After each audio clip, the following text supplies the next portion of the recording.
Infopodcast, l'esport a Sant Cugat. Us parla Joan Garcia. Avui parlem d'una marxa pels Pirineus a casa nostra. Us parlem de la 17a edició de la Transfronterera Cap de Rec, organitzada pel Club Muntanyenc Sant Cugat, on els participants poden gaudir de natura, poden gaudir també d'una marxa llarga de 49 quilòmetres o d'una curta de 30. Les inscripcions s'obren el 29 d'abril, però avui us donarem a conèixer què podeu trobar en aquesta cursa referent en el panorama català.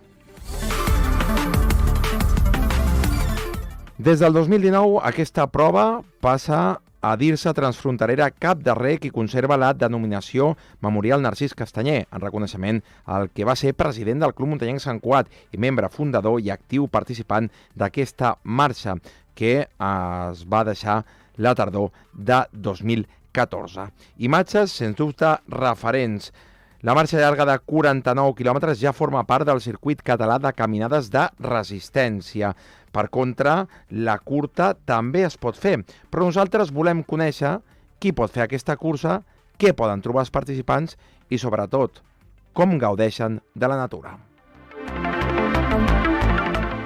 En Cesc Mullerat és l'organitzador d'aquesta cursa i el primer que hem de dir és: tothom pot fer aquesta cursa?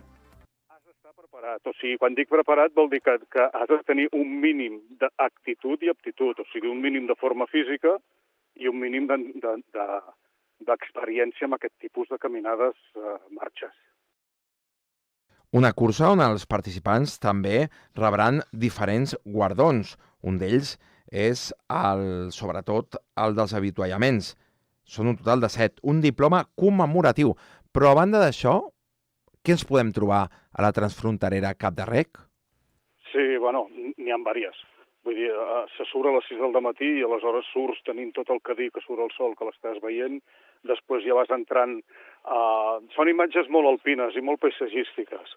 I és una marxa que té molta aigua, vull dir, perquè també travessa zones que hi ha molt riu, molt rierol i alguns estanys.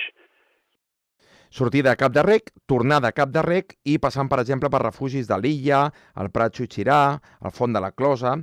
I què significa aquesta Transfronterera Cap de Rec? Que està dins del circuit català de la Copa de Caminades de Resistència i travessem uns llocs de la Cerdanya i d'Andorra i il·lusionats moltíssims perquè és una caminada marxa molt, molt, molt maca. Infopodcast, una coproducció de la xarxa i de Ràdio Sant Cugat.